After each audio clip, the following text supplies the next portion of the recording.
Hello friends, welcome to Jayanthi Samayal. இன்றைக்கி நம்ம சமையலில் butter garlic paneer fried rice தாங்க செய்ய போகிறோம். ரொம்ப அருமையான டேஸ்ட்டில் சூப்பராக இருக்கும். வீட்டில் நீங்கள் செய்து பார்த்துட்டு எப்படி இருக்குன்னு கமெண்டில் போடுங்க. குழந்தைங்களாம் ரொம்ப விரும்பி சாப்பிடுவாங்க. வாங்க இந்த ஃப்ரைட் ரைஸ் எப்படி செய்யலாங்கிறத பார்க்கலாம்.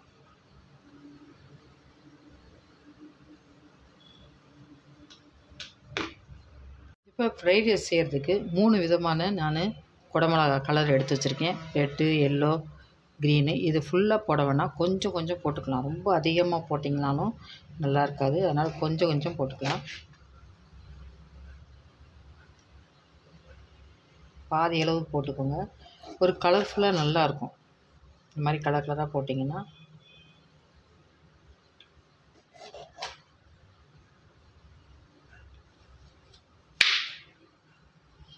இப்போ இது 3ஐயும் நல்ல பொடியாக நறுக்கிக்கலாம். இதில் இருக்க விதையெல்லாம் எடுத்துடலாம்.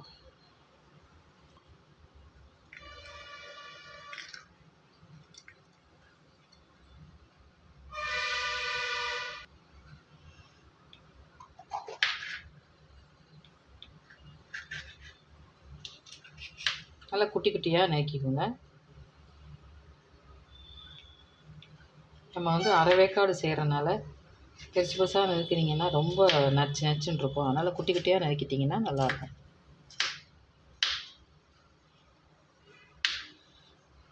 அதே மாதிரி எல்லோ கலர் எல்லாத்தையும் நறுக்கிடலாம்.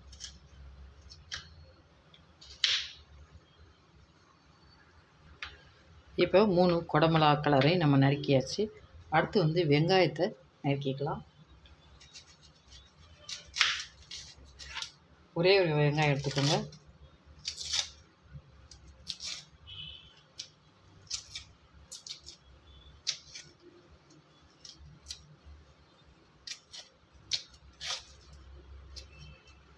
இதையும் நல்லா பொடியாக நறுக்கிக்கலாம்.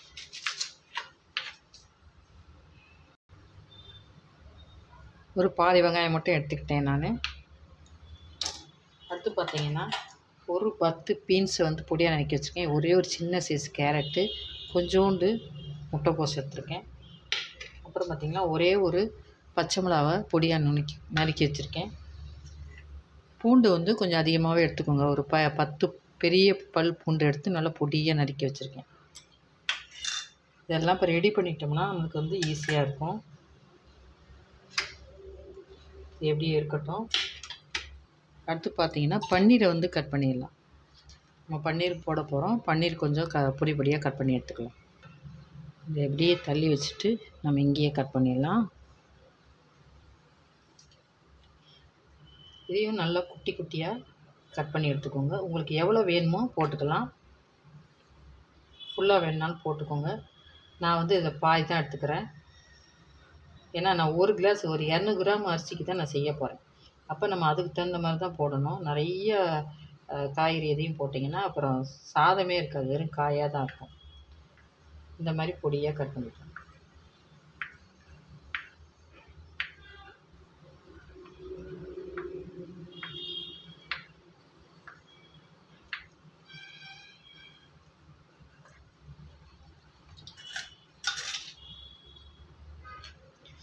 கிணத்துல எடுத்து வச்சுக்கோங்க.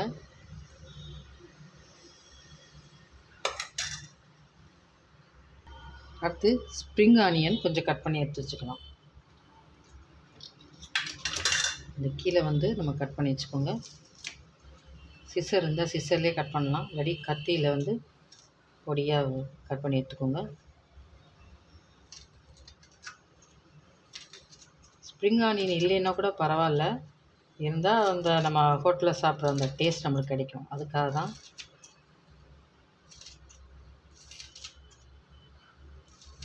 இந்த மாதிரி பொடியாக நறுக்கி வச்சுக்கலாம். இப்போ இது ரெடி ஆயிடுச்சு. இப்போ எல்லாம் ரெடி பண்ணியாச்சு. நம்ம டக்குன்னு நம்ம சாதத்தை வேக வச்சுட்டு நம்ம ரெடி பண்ணிட வேண்டியதுதான். இப்போ இந்த கிளாஸில் நான் ஒரு கிளாஸ் அளவுக்கு பாசிமதி அரிசி எடுத்து ஒரு 1/2 அன் ஹவராக ஊற வச்சுருக்கேங்க.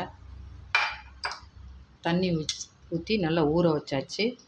இப்போ 1/2 அன் ஹவராக ஊறிடுச்சு. இப்போ நல்லா தண்ணி கொதிக்கட்டும். தண்ணி கொதித்தோடனே கொஞ்சோண்டு உப்பும் எண்ணெயும் சேர்த்துட்டு நம்ம வந்து ஒரு 5லேருந்து 6 நிமிஷம் வேக விட்டால் போதும். நல்லா உதிரியாக நமக்கு கிடச்சிரும்.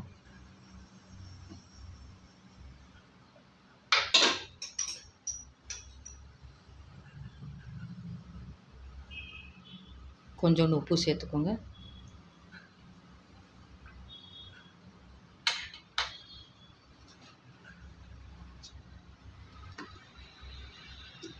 கொஞ்சோண்டு எண்ணெய் சேர்த்துக்கலாம். எண்ணெய் எதுக்கு சேர்த்தணும்னா அந்த சாதம் ஒன்றோட ஒன்று ஒட்டாமல் வரும், அதுக்காக தான். இப்போ தண்ணி நல்லா கொதிக்கட்டும். இப்போ பாருங்கள், தண்ணி நல்லா கொதிச்சிச்சு. நம்ம இப்போ இந்த அரிசியை போட்டுடலாம்.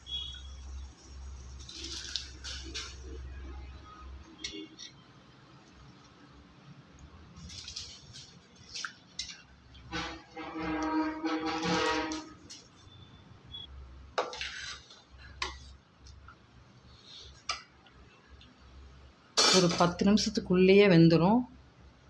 ரொம்ப குழைய வேகக்கூடாது. அப்படியே ஒரு அரை வேக்காடாக இருக்கணும். அப்போ நான் எடுத்துடலாம். இப்போ நம்ம அரிசி வந்த உடனே எவ்வளோ நேரத்தில் வேக வச்சுருக்கேங்கிறத நான் சொல்கிறேன். அதான் 2 நிமிஷம் ஆயிருக்கு.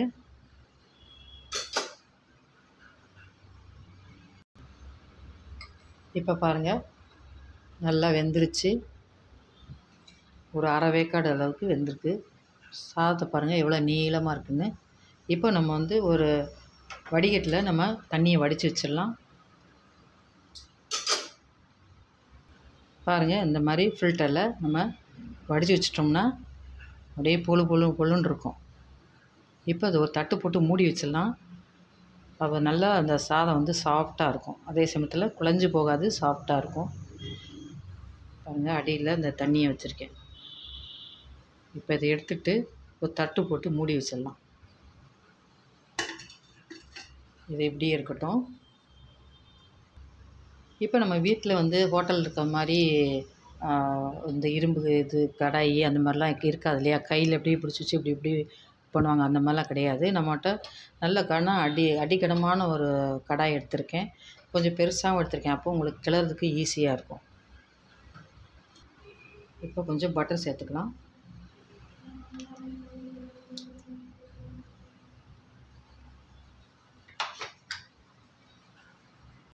இப்போ பட்டரோட ஒரு குழிக்கரண்டி அளவுக்கு எண்ணெய் சேர்த்துக்கலாம்.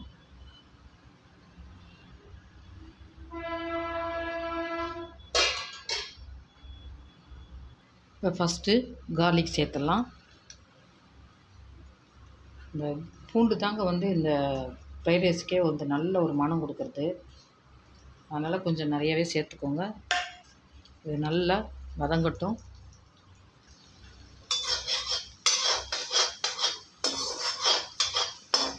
நல்லா பொன்னிறமாக வதங்கணும். நல்ல ஒரு வாசனை வரும். இந்த பூண்டு இந்த பட்டரோடு வதங்கும்போது நல்ல ஒரு வாசனை வரும். நல்லா வதக்கி விட்டுருங்க. இப்போ இதோட ஒரே ஒரு பச்சை மிளகா எடுத்து வச்சுருந்தோம் இல்லையா, அதையும் போட்டுக்கலாம்.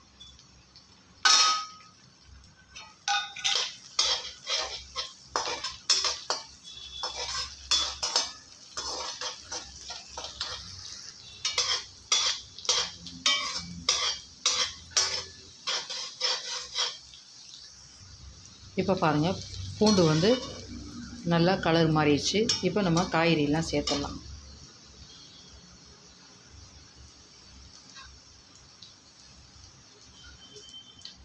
இந்த குடமிளகா, 3 விதமாக குடமிளகா, ஆனியன் எல்லாத்தையும் சேர்த்துறோம்.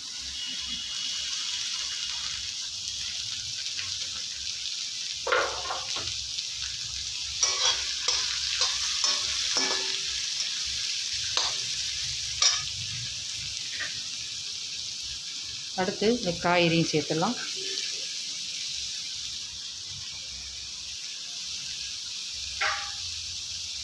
ஸ்டவ் வந்து ஹை ஃப்ளேமில் தான் இருக்கணும். சிம்மில் வைக்கக்கூடாது. ஹை ஃப்ளேம்லேயே வச்சு கிண்டுங்க. இது வந்து காய் எல்லாமே அரை வேக்காடு தான் இருக்கணும்.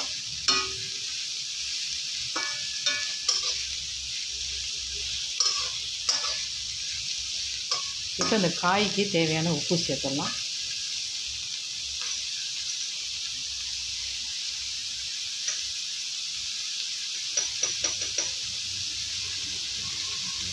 ஒரு அரை ஸ்பூன் அளவு சேர்த்துக்கோங்க.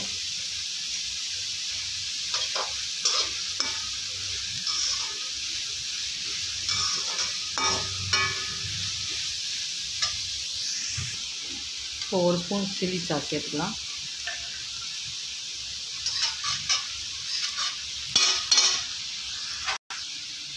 அடுத்து சோயா சாஸ் ஒரு ஸ்பூன் சேர்த்துக்கணும்.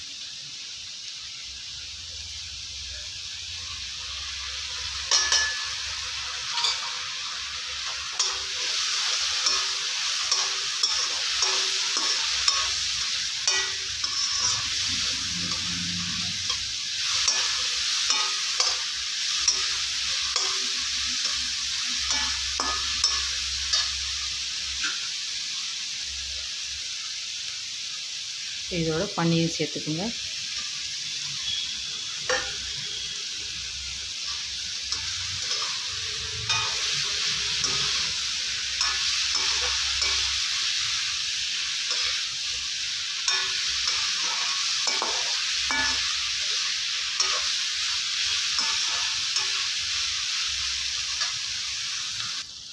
அவ்வளோதான், அந்த காய் எல்லாமே ஒரு அரை வேக்காடு வெந்துச்சு. இப்போ நம்ம சாதத்தை கொட்டிடலாம்.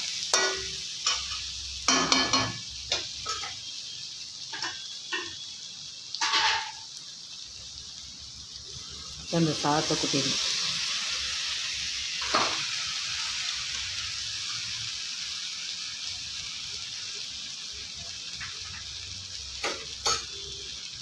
இப்போ இதை அப்படியே உதிர்த்து விட்டு உதிரியாக கிளறணும்.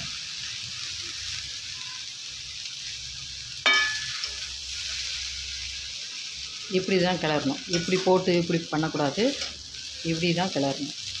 ஏன்னா நம்ம ஹோட்டலில் இருக்கிற மாதிரி நம்மளுக்கு குலுக்கி விடுற மாதிரி நம்மளுக்கு கிடையாது. அதனால் இந்த நம்ம கரண்டியில் எடுத்து இந்த மாதிரி இப்படி உதிரியாக அப்படி பண்ணி விடுங்க.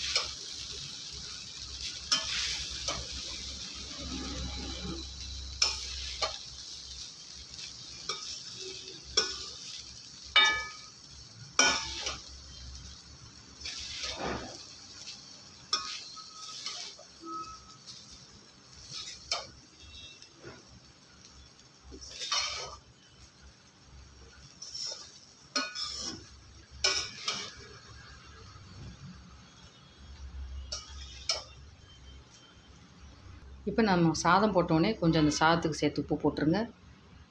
உப்பு போட்டுட்டு ஸ்ப்ரிங் ஆனியனை மேலே தூவி விட்டுருங்க. அவ்வளோதான், கிளறுனா நம்மளுக்கு வந்து ஃப்ரைட் ரைஸ் ரெடி ஆயிடுச்சு.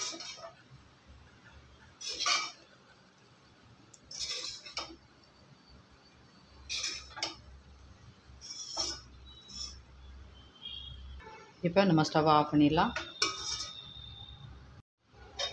அவ்வளோதாங்க, பிளேட்டில் பரிமாறிடலாம். நல்லா பொழுன்னு இருக்கு பாருங்கள். இப்போ இந்த ஹோட்டலில் போய் நம்ம இந்த மாதிரி வாங்கி சாப்பிட்டா எவ்வளோ ஆகும் அப்படின்னு பார்த்துக்கோங்க. இது வந்து 4 பேர் நம்ம தாராளமாக சாப்பிட்றதுக்கு ஒரு 200 கிராம் அரிசியை வச்சுட்டு இவ்வளோ காய்கறி பன்னீர் எல்லாம் போட்டு செஞ்சுருக்கோம். நம்ம வீட்டில் செஞ்சால் எவ்வளோ செலவாகுது, நம்ம ஹோட்டலில் போய் சாப்பிட்டா எவ்வளோ செலவாகுங்கிறது நீங்களே கணக்கு பண்ணிக்கோங்க. ரொம்ப அருமையாக இருக்கும். நம்ம நல்லா சுத்தமாகவும் வீட்டில் செய்யலாம். குழந்தைக்கு ரொம்ப பிடிச்ச மாதிரி செய்யலாம். அவ்வளோதாங்க, அருமையான butter garlic paneer fried rice ready ஆயிடுச்சு. இதே மாதிரி நீங்களும் செய்து பாருங்கள். செய்து பார்த்து எப்படி இருக்குன்னு கமெண்டில் போடுங்க. முத என் சேனல் பார்க்கணுன்னா சப்ஸ்கிரைப் பண்ணி வச்சுக்கோங்க. மறந்துடாமல் பெல் பட்டனை ப்ரெஸ் பண்ணி வச்சுக்கோங்க. அப்போ தான் நான் போடுற வீடியோலாம் ஒன்றுக்கு ஒன்று நோட்டிஃபிகேஷனாக வரும். தேங்க்யூ.